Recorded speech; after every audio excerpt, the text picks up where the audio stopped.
I think this is one thing the bartenders do too much, is they make customers feel stupid. It's about enticing people in, introducing to new ingredients, but don't make people feel stupid. And I think that was a really important thing that I learned.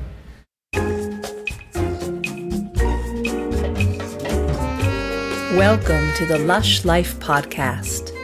I'm your drinking companion, Susan Schwartz, and I bring you the how-to guide for living life one cocktail at a time.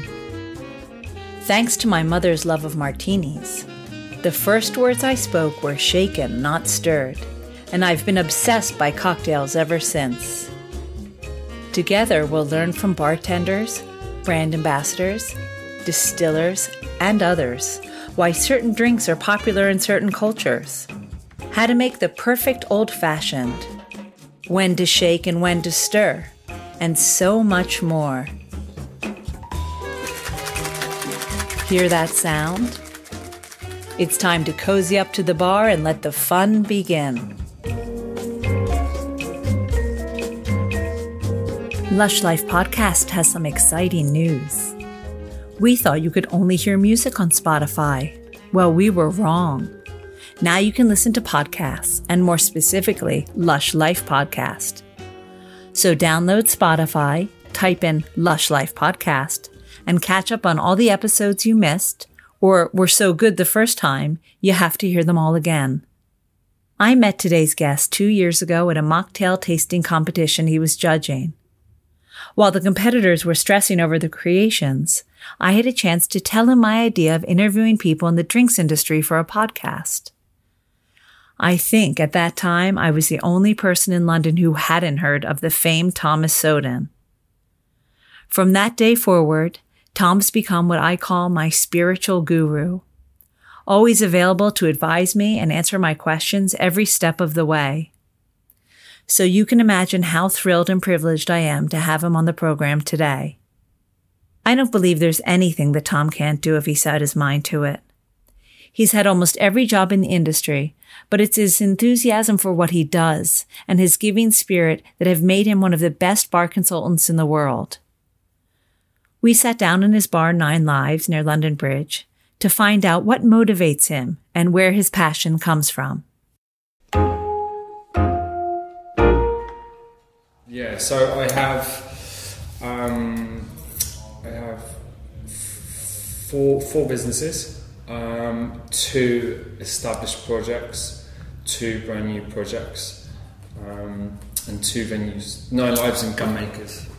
Gunmakers is a nice little pub. It's kind of actually where I like to drink as well. So less geeky bartender, more good pint of beer in a nice place with good music. Yeah, a lot of cocktail makers say that all they really want at the end of the day is a beer. Yeah. It's a really funny thing is that a lot of people are surprised when I go out. I drink good quality things made by people with a skill that I don't have. So a great quality beer, a great quality wine, or a nice mezcal, or a nice whiskey. Just pure and simple, you know. Like I think like chefs are obsessed with the provenance of the ingredients. They're obsessive about where their veg is from. I think a lot of good bartenders are obsessed about where their products come from, and for them it still remains a mystery. You know, I watch someone make a cocktail, I know how to make it, and also sometimes, you know, it's not always enjoyable because you might find faults in it, but ignorance is bliss. So because I don't know the ins and outs of brewing a beer, I'm less likely to critique it, so therefore I have greater enjoyment from it. Yeah. So, well, let's go back to, you said that you know how to make cocktails. So how did this all start? Hospitality for me started when I was 16 years old, in a British Home Store's cafe kitchen, washing pots. I worked as a kitchen porter for a while, a little bit of chefing, started bartending about 18 years old. Were you still at school then? Yeah. Weekend job. 18 years old in 2 days, I got my first bar job in a pub. When I went to university, I started making cocktails. I had a bit of a habit of lying on my CV. So I got a job in a bar because I lied on my CV because I really wanted a job at this pub. So I said I had bar experience before, so then they put me straight onto the bar and said, oh, you know what you're doing. And, you know, through a bit of common sense, I did. Now, why did you really want that job in that bar? Fundamentally because I was shy, and working behind a bar forced me into a public arena where I had to interact with people. So therefore, it also gives you a barrier between you and another person. So therefore, it allows you to converse with people a little bit easier. It's like I'm the sort of person that if I need to learn how to swim, I'm going to jump into the deep end, because you either sink or swim, you know. And I think that was exactly the same with being a shy person. That was a way for me to kind of get into it, and that's really kind of how I started. And so you didn't want to be shy anymore? No, I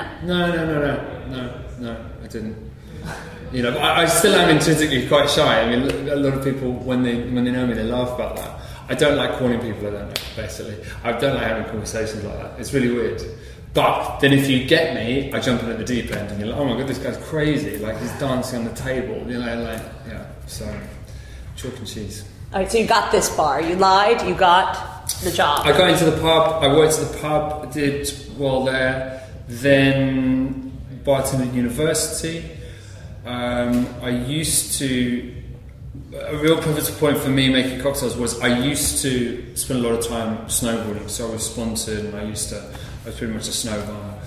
And then I moved to... then my parents moved to London, and I went to London. I applied for a job. They made me head bartender. I didn't really ask to be head bartender. They made me head bartender. I think I might have lied on my TV again. So I went into that role, met a girl, fell in love with a girl, decided to not go back out to the mountains where I had a job as a bar manager in a particular venue out there, and then I ended up working for a company called the Match Group. Okay, all right, we're going way too quickly here. Oh, sorry. All right, we have to back up a little. So you got the job in the pub. I'm still back in the pub. Yeah. And it was obviously something that you enjoyed. You thought, I'll have some of this. Yeah, absolutely. Uh-huh. I think it's a wonderful thing, because fundamentally when you break it down, your role is to make people happy. And what is not to enjoy about that? And I think this is one of the things, I think a lot of different people obsess about different things within the industry. I've never really massively obsessed about drinks. For me, I obsessed about the environment and interaction with people and making people happy. That to me is fundamentally what bartending is about. And you found the tool of cocktails the way of making people happy? Because there's lots of jobs where you can make people happy.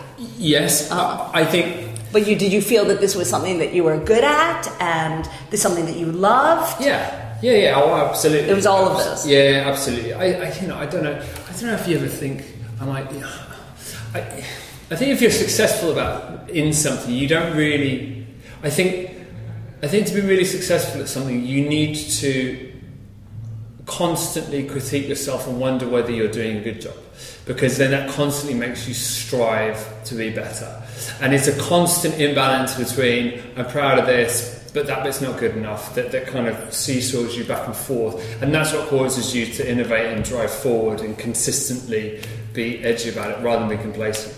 So I definitely did enjoy it, but I was always wondering, I've always had a really hyperactive mind, so I was consistently wondering how I could do things better. Even since the time of washing pots in British home stores, I was just, in my mind, I thought, well, I can't... yes, you don't want to be here, but at the same time I can make this entertainment for myself by analysing how efficiently I can wash pots and pans. And likewise, any job that I've ever had, I've continuously looked at how I can break down my role and make it better. Had you been continuing your studies while doing this? Yes. Or yes? Yeah. So at the same time you were studying, what were you studying? When I went to university, I was doing business and finance. Which I did 1 year of, and then I became completely disillusioned, because fundamentally I had realised I'm very lucky, my dad is kind of, I think is kind of does a lot of psychology. He uses psychology in business consulting, etc. So I think being in an environment where you are thinking about metacognition a lot, you're thinking about thinking, you're analysing how you think and feel, and as a young man, or young anyone, you're kind of lost because you're like, I don't know what I want to do. I think that's a classic question. And my dad turned around to me and said, I was having a conversation with him because I was getting really disillusioned with university because I was doing modules, and I remember one in particular, it was international marketing, and I'm like, hey man, this is BS. This is like, if I'm in a position where I'm doing international marketing, then I would have had enough experience to do that. And I think it went from learning about tangible things such as accountancy and something that's applicable for you, and a skill which you can use tangibly within your workplace, to becoming hypothetical, at which point it was a disconnect between learning skills and learning something to get a piece of paper to say that you can learn that. During this period of time, my dad turned around to me and said, well, okay, if you don't know what you want to do, how do you want to feel? And so my answer to that was, I wanted to feel like I'd accomplished something. I wanted to feel like I'd built something, that I'd actually tangibly had something that I could say, I made this in my life. At which point I then retrofitted that feeling back to the particular businesses that I had, or particular businesses that I had in my mind. And I looked at that, and then I kind of worked that out. So really immediately taking the theoretical and making it practical. Yes. And then you found happiness in that. Yeah, absolutely. Oh, absolutely. Yeah. So I've been really lucky. I knew what I wanted to do since I was like 19, 20 years old. And I think the great thing is that, you know, I've changed role within the same industry multiple times, and each time it's always still been a tangible element for me. It's always still been, I know, does this fit to how I want to feel? Yes, it does. No, it doesn't. And I think that is always, although your profession might change, because having worked as a bartender, bar manager, all the way up to consultancy and all those sort of things, you can continuously reference that back again and say, does that fit with how I want to feel? Yes, it does. No, it doesn't. And actually, the funny thing is, and this is the really weird thing with life, and this is the really good thing about having a reference point like that, is that you can have a job which at one point filled that fulfillment, and then the next point it doesn't. At which point you then know, okay, it's time to change. So your 5-year plan is more like a feeling in 5 years that you continuously want to have, as opposed to, you know, I want a bar on the street in here and be my own boss. So my 5-year plan can be boiled down to something very, very simple. My 5-year goal is that I want to be able to wake up in the morning, take my kids surfing, cook them breakfast, take them to school, do work, then pick them up and do that again. That to me is success. It's not money. You know, money, yes, money facilitates that goal, but that is my goal. My goal is to mould my work around my personal life, and I will mould my work around my personal life by making myself indispensable within the role I do, so therefore I'm able to dictate that. All right, now back to the 20-year-old who finally got a job at the Match Group. Yeah. I assume, had heard about the Match Group, and this was a stepping stone? Yeah, absolutely. So I think I was a bit green in London. I was very new there. I didn't know how to get around. I didn't really know London that particularly well. And I turned around to a friend of mine and I said to him, what are the best cocktail bars in London? Because I was like, okay, I'm going to stay in London. Once again, jump in the deep end. If you're going to do it properly. Wait, where did you come from? I was living just north of London, a place called Hertfordshire, a place called St Albans. I'd moved around a lot since I've been young. At the age of 13, I lived in 13 different houses for 6 months or more. So I was a complete vagrant. But yeah, so I came to London and I asked my friend where are the best bars in London. He said Match Bar and Lab. So I printed off a load of CVs and I went in. Telling the truth this time? We won't hold you to that. It's all right. I don't know. I mean, I don't know, maybe. I'm only teasing. Probably not, but yeah. So then I went into these venues. The first one I want to do is Match Bar. It's the best one. So I walked into Match Bar and I was lucky. I walked into Match W1 and the group bar manager was sat at the bar, a guy called Sam Jevons, great bartender. And He took my CV, he said, "Yep, cool, come in." At the time, Match Group, you had to pass an exam in order to get a job there.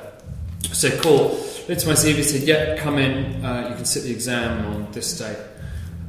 And I went in and I sat down, I did my exam, I passed my exam, and then... Yeah. Was it practical or written? Written, yeah. And it's really funny, you know, that the Match Group, the level of understanding, the level of skill of the bartenders in there and the level of knowledge is unparalleled to anywhere else, really. I mean, like later on in another job, as part of the criteria for coming on board, you had a written exam, and if you had someone that had worked in Match, they would get 90% plus. Anyone else was getting 60s, 70s. So it was so tangible, the difference in understanding, and that's fundamentally where a lot of my knowledge comes from. So I assume you passed. Yes. And you were working at Match. I was working at Match. I went from being a head bartender in my previous job to being a junior bartender / barback. So I worked Monday, Tuesday as a bartender, and the rest of the week as a barback, having been a head bartender. And, you know, and it did me good because it kept you humble. You know, everyone did that. You could be anyone. No one, you know, you had junior bartender, senior bartender. No one started at any other level apart from junior bartender. Mm-hmm. If you want to become a bartender, you need to pass an exam. If you want to become a senior bartender, you need to pass an exam. So it provided everyone with a very tangible structure. And the senior bartender exam at Match, there is, I mean, serious questions. You know, what is the Latin name of the bat that the blue agave plant relies upon to... Oh boy. Yeah. Name all the Bordeaux first growths. I mean, you know, you're talking... And you know, most bartenders these days don't have that level of knowledge, you know. It's like you walk into a bar and you know... You thought, this is it for me, this is the right place. Yeah, absolutely. Because I decided... When I left university, I decided that I wanted to own my own bar, and as part of that, because it's this whole thing of earning, you know, we talk about craft, and a lot of people, you know, it's a fad word. Yes and no. Craft is something that has had intention put into it and is made properly. Not in a quick way, not in a for-profit way. It has been made with hard work. And for me, you know, that crafting gives value at the end. Because if you get a very quick promotion and stuff like that, and you've not spent time on the coalface, then the value that you extract from that, no matter how much money you're earning, is not as great as if you've earned it. So that was the thing for me. I think that, you know, having gone from being a head bartender to being a barback, a lot of people would kind of go, well, actually, I'm not really down with that. And for me, I was like, great, this is more time to learn. You know, like we're learning from some incredible bartenders. I mean, like, you know, like. The group of people that I worked with at that particular time, I mean, some of the best bars in the world that were run by those same guys, you know, and everyone's gone on to do some incredible things. So it was a really, really special time in bars because there wasn't a lot of information around. You know, that group was there was so much competition, but friendly competition. You know, like you used to finish work. And we used to sit around someone's house drinking, you know, discussing the difference between aging cognac and limousine or strong oak, you know. And I mean, you can imagine the girlfriends just going, "Are you serious? Like, I mean, seriously, why am I with you?" You know. But it was kind of like it was that youthful time when we were really, you know, it was our life, and I spent a lot of time doing that. How long were you there? I was there on and off for about 2.5 years. I had kind of back and forth. I was in Match W1 and then Socho, and then I went to Australia, worked over there, opened a couple of bars and came back to Socho. And then I did little bits and pieces. So I did Match EC1, I've done stints at Milk and Honey. And then I finished up in Trailer Happiness, which was magic. How did you know when the right time to leave was? It's a good story. As I generally tend to find in life, some of the worst things some of the things that feel like the worst thing in the world at that particular time turn out to be some of the best things. I got sacked. Oh, boy. Yeah, I got sacked. So what happened was, at this particular time, I was homeless, but not in like a bad homeless way. Like at that particular time, I came back from Australia and I'd been around and I was moving out of one flat, and then I was kind of staying with my parents, but for some reason I couldn't stay at my parents at that particular time. So I'm managing trailer happiness on a Sunday night and I'm thinking, okay, cool, I need to find somewhere to stay. And there was a particular girl that I had been seeing and she came into the bar and I was kind of like, not really, we weren't together or anything, and I couldn't really say, can I just stay at yours? So I kind of was talking to her and then closed up, and then she called me. She said, "Look, do you want to come stay at mine?" I'm like, "Okay, cool, right. I'd love to stay at yours." And I kind of ran out the door, and I remember vividly waking up. I was kind of laying there. It was probably about 4 in the morning. I woke up, and I kind of thought to myself, I didn't lock the office door. Now, if I didn't lock the office door, I didn't set the alarm. If I didn't set the alarm, I didn't lock the front door. And I thought to myself, I couldn't have been that stupid, could I? Lo and behold, I had been. And I had a call from the bar manager at that particular time, a chap called Tim Stones, asking me to come in. And I walked in and I got suspended. Was anything stolen? Well, so this is the thing. I'd lent the CDJs to a local bar that evening called the Lonsdale, and I lent them the CDJs. So they walk, they go down to the bar, they find the front door open, they walk downstairs, and then £3,500 worth of electronic mixing equipment is missing. Oh no! So I was given my marching orders. Not quite to HR law, perhaps, but but I'd been wanting to get into bar management for a long time, and often and this is one thing that I think sometimes bugs me with the industry, is that when you have an employee that's particularly good in a particular role, you don't want to move them on because you think too much about yourself and about how difficult it would be to replace that person. Whether it's a barback, whether it's a bartender, whether it's anything like that. But inevitably you will lose them because you cannot take someone else's career and only think solely about yourself and about your difficulty in replacing that person within that role. You need to be mindful about developing their career as well. And I think that's really important. So so Match Group didn't want to move me up.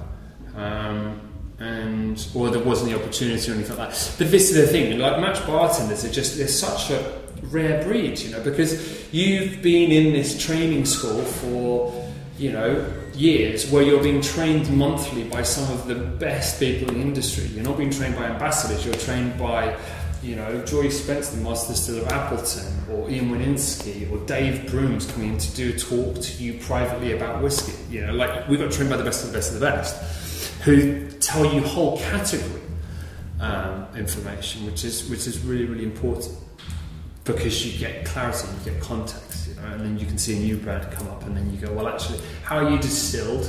What's the shape of your stills? And you can see you're going to get lots of reflux in that, so therefore you're going to have a light spirit. So you are a geek, basically. It makes you a geek. Yeah. So you took that geekness to another bar. Yeah, then I became the bar manager of once again, knuckle down. I was living up in Camden at the time, and I got a job in Balham as bar manager for a very small salary, because I was this maverick bartender who had lots of bar experience and no management experience, and then took a punt on me. And in Balham, zone 2 or 3 south. So, working on a Sunday night, getting home at 3 in the morning after all the night buses, to be back in the bar for 9 a.m. on a Monday morning to do your stock take. And that's like a neighbourhood place, I'm sure. Not, yeah, it was. You're not in the centre of London where it's tourist. Yeah, it's kind of local. What was really good for me is that I had 2 managers. So there was Lisa, who now owns this venue, which is called Exhibit, which is got a new one called Exhibit B. So Lisa was general manager, and then Sarah was the assistant general manager. Lisa was very good general manager, younger than me actually. She's incredible, and she was very much on the business side, being focused on that. Sarah, who was a mum, was very much focused on the daytime, which left me as venue manager for the evenings and weekends. And we're talking about, it was 3 floors, ground floor bar, big garden area, 2nd floor restaurant, cocktail bar, 3rd floor private hire space, and cinema. So my first management job, I'm managing all this. Team of like 15 staff, kitchen, security. So it was what I needed, stop. And I think this is the thing, some cocktail bartenders start making cocktails for a very, the 5% of cocktail drinkers, the people that go to Soho, they will call their spirit, they know exactly what they want. They'll come in and they'll call the Bronx, or they'll call the Dublin Sand, or whatever. They'll call very, very specific, and they understand who bartenders are, understand who ingredients are. That's not everyone, do you know what I mean? Get with the real world, understand how to talk to the masses. And that was a really important learning curve for me, because you go from being super geeky to realising, I don't think I ever forgot, but fundamentally you're only there to please your customer. They don't care if cinnamon is from Sri Lanka or the cinnamon is from wherever. Sainsbury's. Just make tasty drinks. Learn how not to alienate people. Mm-hmm. Learn how to. I think this is one thing the bartenders do too much, is they make customers feel stupid. Right? They make customers feel stupid. It's about enticing people in, introducing to new ingredients, but don't make people feel stupid. And I think that was a really important thing that I learned. Well, let's fast forward a little to Sweet and Chili. Yeah. Maybe quickly walk us through kind of the steps to when you decided, okay, it's time to be a bar consultant. I think I know what. Yeah, but sure. I have to do this. I think it's one of those things that people go, I want to be a consultant. And I didn't really think that. So I was working for a large company called Compass, which is a large corporate catering company. And I was working for a specific area of that called Restaurant Associates that deal with a lot of fine dining elements. Now, I was running all the internal bars for Diageo and doing like a small little event service and kind of doing some, and then working within that bar. I brought a really, really good team in, people like Rob Poulter, who's still there, Douglas Graham-Layer, who's now the Grey Goose ambassador over in New York, but brought them into the fold and actually had a really, really good team with some very, very talented bartenders. And we became a resource internally for Diageo, just like a drop-in service. They could ask about product development or drink service and stuff like this. From that, the guys from Restaurant Associates, their ears pricked up. And in particular, a guy that was really quite a mentor to me, a guy called James Stanley, he saw the potential in me and wanted to use me in other areas of the business. So from there, I worked with Restaurant Associates to do the drinks program in the British Airways lounges in Concorde and First Class. Worked on various different projects and pitches that they did. And then we designed, built and put together a bar for them. So they look after Michel Roux Jr.'s restaurant in just by Parliament Square, and we opened the Pembury, which is the bar above it. So that was kind of, I was kind of really the first place. I'd done work just on the drink side of things, but this was the first time I really got exposed to it. And I think one of the most important things for me is when I was working with Restaurant Associates, you're working for a large corporate company. I was looking after 4 sites. And the thing that James taught me was numbers. Every week I would sit down with all 4 P&Ls from all businesses and just screw down numbers. And it's, I think this is the meaning of a true consultant. A consultant is a business consultant. It is one thing being able to make a great tasting drink. It is another thing curating a menu and creating a successful business. Because fundamentally, as a consultant, that is what you do. It is about making the correct business decision, which is going to benefit your client in whichever way, increasing customer service, decreasing costs, That's what consultancy is about. It's not writing a menu. It is a business consultancy thing. So that's kind of how I started to do that. So prior to Sweet and Chili, I had done about a year and a half, 2 years of consultancy prior to that, working on different projects and kind of doing that. I left Diageo because I went to open up a bar in Japan. So I spent 6 months living in Japan, opening a bar called Bigfoot Lodge in a place called Niseko. Came back, set up my own business, taking some of the clients that I had worked with restaurant associates, and then they called me up and saying, look, I've heard that you've left, I really want to work with you. So working with companies like the Ambassador Theatre Group, which is the largest theatre company in the UK, and about 50 sites. At which point I was approached by Alan Gage from Sweet and Chili and Emma Hutchinson. They kind of asked what I wanted to do. At that particular time, my business partner at the time, Abdullah Pakawa, he was the bar manager at the Pembury, and he took a job with Gordon Ramsay, so he was very much still in his career internally. So I decided to kind of move off, and we set something up with Alan and Emma, and that was about 5 years ago. And so we set up Sweet and Chili Consultancy, a separate company, and at that particular time, Sweet and Chili was kind of a different entity, very much events focused. They just opened up in Australia. It was still relatively small in Australia, and more on the volume event side of things. Kind of they really cut their teeth working with the likes of Bacardi, doing all the festivals, etc. And then just knuckled down into consultancy and developing it. And I for me, it was always something I kind of had in my head, was that there was a really nasty feeling for me around consultancy, because there were so many consultants that they went in, they implemented a menu in a venue that did not suit it, was overly complicated, did not back that up, and then therefore after they had left, it just fails, and then the venue's just kind of left to suffer. So I kind of wanted to change it and evolve that.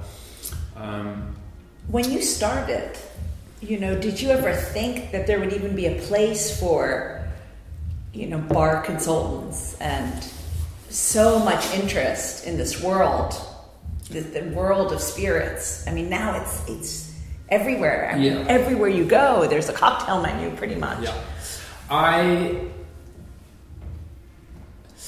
Being a really good, I think there's a handful of good consultants in the world, and the really good consultants you don't know about, because they're not there to stamp a name on a brand and go, I made this. They're the people that you walk into and it is impeccable. The American bar in the Savoy is a good example of that. That had a consultancy company involved with it, but no one knows about it. And I'm not going to start saying that, I'm not going to go into a lot of details, but that is a great consultancy. And for me, the venues or the projects that I've worked on that I'm the most proud of are things that you wouldn't necessarily have heard of, and consultancy, the world of the consultant does not lie in high-end cocktails, because if you've got a great cocktail bar, you probably know people that can make great cocktails, and you're probably very close to the owner, and the owner's probably going to want to set that up. The area that a consultant works in is mass. It's volume. It's business consultant comes in where the existing business does not have the skill set that they require to do that job. So therefore, the companies that I enjoyed working with the most are companies that are incredibly able, but they just don't have that specialist skill, and that's why they bring it in. But yeah. I mean, people like Novus Leisure is a really good example. They're actually the company that I enjoyed working with the most. And they own venues like Tiger, Jewel, they've got a huge amount of sites. But fundamentally, the reason why they're so good to work with is because their management structure and management training is so good that the follow-through that you provide them, you provide with the training manual and content, and they will deliver it to a T. It's one of the greatest frustrations as a consultant. You do all this great work for someone, you come up with a great menu, and then you turn up to do a tasting, they don't have the ingredients, and the staff haven't turned up. And I'm like, I feel bad for you if, you've just wasted your money. And you've just wasted everything, because if you can't deliver on something that we've been talking about for a week, which is just to get your staff here and to provide the right ingredients so that I can train them on this, then there's no way that you're going to deliver this. You know that they're going to fail. And almost this for me was kind of, I think, a little bit of why I started to lose my passion for it,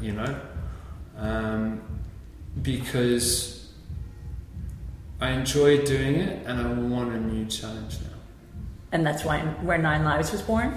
Well, do you know what? 9 Lives was born because I think we had this space for about 4 years, and I had done so much of this. When I'm writing a cocktail menu or when I'm writing a training program, I have to think about how can this be translated into a mass produced. So therefore I have to alter it. So therefore my artist, me as the match bartender that never did events because the quality of the ice wasn't very good and I didn't have a back bar, was put away, and I was engaging this kind of my mind more, because I had to then work at how can I make this better, how can I get these unskilled bartenders in a mass volume venue to make really good quality drinks, and how can I get consistency, and how can I make this more efficient. And I lost the craftsman, and I remember I was watching Chef's Table, and it really sparked that in me, and I just went, actually I just want to create something that is just something that I really, really believe in. And I think at the time, myself, Alan and Emma were really struggling with the idea of what to do with this as a space, and Alan came up with a really good idea to put our office upstairs, which is where we are now, and then the bar downstairs, because as a venue to have 2 floors, it didn't financially make sense. But if you split it in 2 and you split the rent in 2, all of a sudden you have a venue that doesn't have to be pure profit. It can be a little bit of like, actually, let's do this a little bit better. Now, was this the easiest project you've ever worked on? Because you've had so much training, consulting other people, that it was just like, oh, we've got the idea, we've got all the brains here. Guys, or was it the hardest thing you've ever done? I think it took us about 7 months to come up with a name. It's the hardest because it means something to most of us. I was being interviewed before, and someone said to me, what is the concept of 9 Lives? There is no concept. There was 3 friends and business partners, myself, Alan and Emma, and we decided to make a bar that just was right by us, and it's just us, There is no concept. The drinks are my favourite drinks from 16 years of bartending. The decor is kind of a personification of what we believe in, and literally every little element Emma has put intention into. And Alan's not going to sign anything off unless he believes in it. So therefore you've got, you're fundamentally taking 3 individual personalities and you bring them together and go, right, we need to find the common place where we all conform. And that's a really difficult process because it's emotional attachment, and that's one thing that you can never do in consultancy, is be too emotionally detached, because then you become blinkered to certain things, and therefore your judgment is not accurate. And I think that's I learned that a while back, because I used to get so passionate about it, and your client says, no, I don't like that. What do you mean you don't like that? And you're like, my boss. They say kill your darlings. Yeah, true. Yeah. And this was the first time. No, it's interesting that people would think that you were so calculated about it. Downstairs? Yeah, what was your concept? Like, you're so calculated. It's not, oh no, well, I've worked for, I don't know when you started Match, how many years ago, but this is the culmination of all my love and everything that I've always wanted to do. That's the concept. Yeah. To give you an idea of calculation, I wrote a manifesto, which is it's about 14 pages long, but it's kind of copy and images, which basically details every element of the customer experience, from the drink to the glassware, to the doorman, to the music, to the decor, to the lighting, to everything. I probably spent like 28 hours writing that and rewriting it, because fundamentally, I'm a business owner, I'm a husband, I'm a father, I'm a friend, I have so much within my life, and because this means so much to me, I wanted to create a document which could provide every single member of staff take this, read it, and they go, I get it. And you feel this when you walk into the bar, because everyone that works in the bar gets it. You know, they believe in it, they understand what it's about. You know, the ethos of it is really important, because fundamentally I cannot be here to watch this evolve always. So therefore, but also it's very important for the staff members within it to be able to evolve it on their own. And so they have that ownership of it, and they have that pride in it, because that's very important. And therefore it's really important for me as one of the owners to provide a clear brief, and to provide it's like a business, it's like a business ethos, you know. So this is what we stand for. And if you understand that, you then provide someone parameters within which they can play. And then kind of like the Cult of Nine Lives. That you read in a good way. That you read this manifesto, and you know, of course, the manifesto is about pleasing people. And then you drink the Kool-Aid. Right, and then you're exactly, that's where I was going. Now that must have been the hardest menu. Or the easiest, I guess. The menu. Right. Our menu's the easiest, right? It was. Because it's like, what are all my favourite drinks? This. But are there like a million of your favourite drinks? No, there's like, I'm very particular. They're like, yeah, I think they're like my favourites of my favourites. And Ellen and Emma? Their favourite drinks as well? No, it's not. Okay. But they all taste them, and they all kind of say that. But, you know, that's you know, like Emma's obsessive about design, and Alan's obsessive about the kind of the whole thing. And Alan's a very good businessman because he doesn't get too emotionally attached to anything. Whereas me and Emma, like, we're super passionate about our individual things, and therefore we get sucked down a rabbit hole. And, you know, like we just become obsessive compulsive. And if we didn't have Alan just go stop, then we would just overly design it, or just spend all the money on design or all the money on the bar and stuff like that. So that's how it balances it out. Do you know what I mean? You know, I'm obsessive about that customer service piece and the detail of it. You know, and there's little things, there's little Jedi things downstairs that you won't always see, but you'll feel. You know, like the smells and the aromas and the different places and the services and the welcomes, and you know, there's like lots of little things. Even the doorman, John's handpicked. Our doorman was handpicked. He wasn't even a doorman before, and he was just a friend of mine. I said, you'd make the best doorman ever, because it's the first and last thing you see, you know, like, and so often you go into bars and they're just bad. But also, once again, the whole venue's inspired by places that I've worked, and, you know, at Trailer Happiness we have an iconic doorman called Charles, who was just, you know, like, was the epitome of the venue. Like, super cool, super on point. So, do you feel like the cocktails are also kind of iconic of everywhere you work?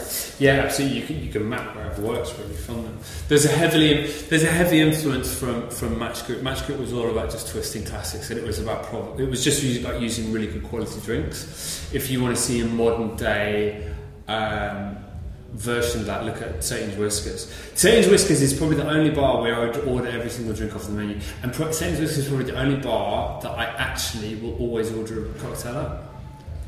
Just because they're really tasty, you know. It's like really tasty. I just want to taste the drink. Trailer Happiness, of course. You know, the Crossfire Hurricane's an adaptation of a classic hurricane drink. And well, you say all the drinks are very tasty. I assume all the Nine Lives drinks are very tasty. The ones I've had are very tasty. What does that mean? What does tasty mean? You know, it's so subjective. What tasty means? You know, like you try a drink. Oh, that's interesting. They're not interesting. They're tasty. Oh, that's really tasty. Oh, another one. You know, that's tasty. It's okay. Let me put it in terms of cooking. Italian food is tasty because it is not complicated, but you're like, oh my god, the tomatoes in that sauce are amazing. That's really tasty. Or the bread on that, or the pasta. You know, like it's 3, 4, 5 ingredients put together, but the ingredient they put in there is really, really good. And you go, oh, that tomato's really good. You know, that to me is tasty. It's not about I'm not trying to bamboozle you. You know, like, it's really, really simple. And I think when you get very simple drinks, that's when they're really, really clever. You know, that's the important thing. Just simple drinks cleverly put together. Well, you're making me thirsty talking about all this. Can we go down and have a drink? Yeah, we can do. Yeah. All right. Cool.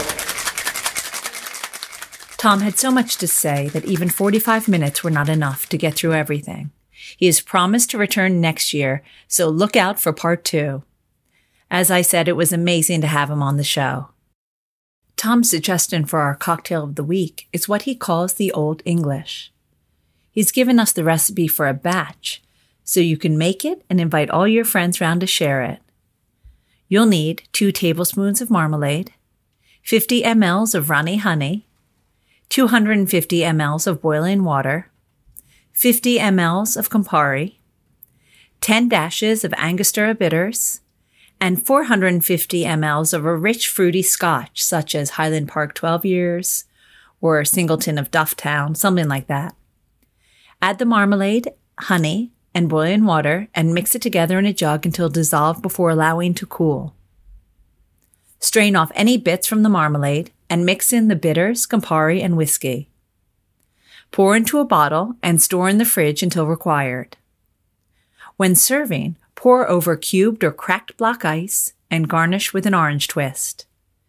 Tom says this drink makes a great after lunch or dinner digestive, perfect for Christmas Day.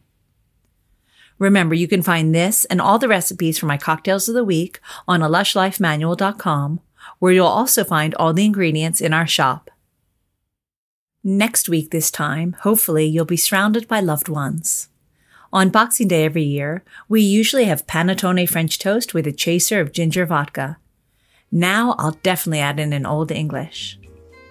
If you didn't guess, this means Lush Life Podcast will be taking a break over the holiday season. But we'll be back in 2018 with ways to make your dry January a little more exciting. Hint, seed lip. We return on January 9th, so use this time to catch up on old posts and try out a few of the recipes we have on the site. That's what I'll be doing. So until next time, bottoms up and Happy New Year. Thanks for listening to the Lush Life Podcast, the sister of A Lush Life Manual. For more information and links to everything you heard, plus a bit more, please visit alushlifemanual.com. Always remember the wise words of Oscar Wilde. All things in moderation, including moderation. And always drink responsibly. Okay, I said that last part. Theme music is by Steven Shapiro and used with permission.